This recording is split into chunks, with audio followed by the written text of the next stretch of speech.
एक छोटे से गांव में एक मेहनती लड़का रहता था जिसका नाम राइस्टार था। राइस्टार एक लकड़हारा था। हर सुबह वह जल्दी उठता, अपनी पुरानी सी गाड़ी लेकर जंगल जाता और दिन भर लकड़ियां काटा। शाम को वह उन लकड़ियों को घर लाता और बड़े ध्यान से उनसे लकड़ी की मूर्तियां बनाता। राइस्टार के हाथों में जादू जैसा हुनर था।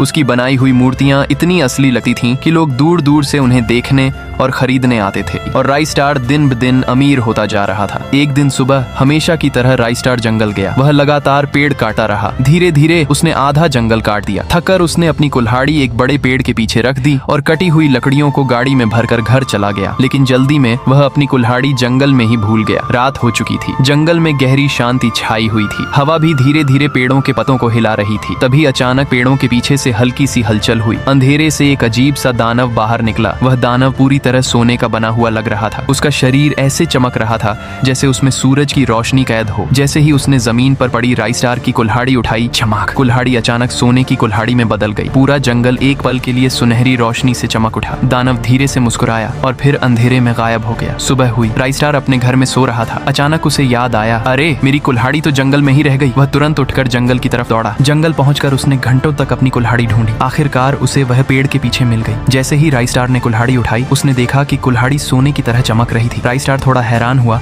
लेकिन उसने ज्यादा ध्यान नहीं दिया। उसने सोचा शायद धूप की वजह से चमक रही हो। फिर उसने कुल्हाड़ी उठाई और एक पेड़ पर जोर से वार किया। अचानक वह पेड़ चमकने लगा और कुछ ही पलों में पूरा पेड़ सोने का पेड़ बन गया। अरे ये तो जादुई कुल्हाड़ी है, उसने खुशी से कहा। लालच में आकर राइस्टार एक के बाद एक पेड़ काटने लगा और हर पेड़ सोने के पेड़ में बदलता गया। थोड़ी ही देर में पूरा जंगल सोने से चमक रहा था। राइस्टार बहुत खुश था। उसे लग रहा था कि अब वह दुनिया का सबसे अमीर आदमी बन जाएगा। लेकिन राइस्टार को यह नहीं पता था, वह एक श्रापित कुल्हाड़ी थी। उस शाम राइस्टार के घर के बाहर हजारों लोग खड़े थे, क्योंकि राइस्टार ने उन सुनहरी लकड़ियों से सोने की मूर्तियां बना दी थी। गांव के सबसे अमीर लोग आए और उन्हें उसकी मूर्तियां बहुत पसंद आई। सबने मूर्तियां खरीदी और अपने साथ घर ले गए। लोगों की खुशी का ठिकाना नहीं था। लेकिन उस रात जब सब लोग सो रहे थे, तभी गाँव की जमीन पर एक अजीब सी सुनहरी चमक दिखाई देने लगी। घरों में रखी हुई मूर्तियां अचानक जिंदा हो गईं। पहले उन्होंने अपने मालिकों को मारा और फिर धीरे धीरे पूरे गाँव के लोगों को। राइस्टार सो रहा था, तभी एक आदमी भागता हुआ उसके घर पहुंचा। राइस्टार, राइस्टार, जल्दी उठो, तुम्हारी मूर्तियां जिंदा हो गई हैं और पूरे गांव को मार रही हैं। राइस्टार अचानक उठा और बाहर निकला। तभी उसने देखा कि उसकी सोने की मूर्तियां लोगों को मार रही थीं। उसकी आंखें खुली की खुली रह गईं। लेकिन तभी उसे ऐसा लगा जैसे कोई उसके पीछे खड़ा हो। उसने पीछे देखा, वही सोने का दानव वहां खड़ा था। राइस्टार ने धीरे से कहा, तुम यह सब क्यों कर रहे हो? सोने का दानव हंसा और बोला, मैं भी इसी जंगल का एक पेड़ था जिसका सपना था कि एक दिन बड़ा बनूं। लेकिन एक दिन तुम आए और तुमने मुझे काट दिया। राइस्टार उसकी बात सुनकर हैरान रह गया। उसने माफी भी मांगी, लेकिन उस दानव ने उसे माफ नहीं किया। उसने राइस्टार को एक पेड़ में बदल दिया और अब राइस्टार की आत्मा उस पेड़ में बंद है। अगर राइस्टार को बचाना चाहते हो तो लाइक करो।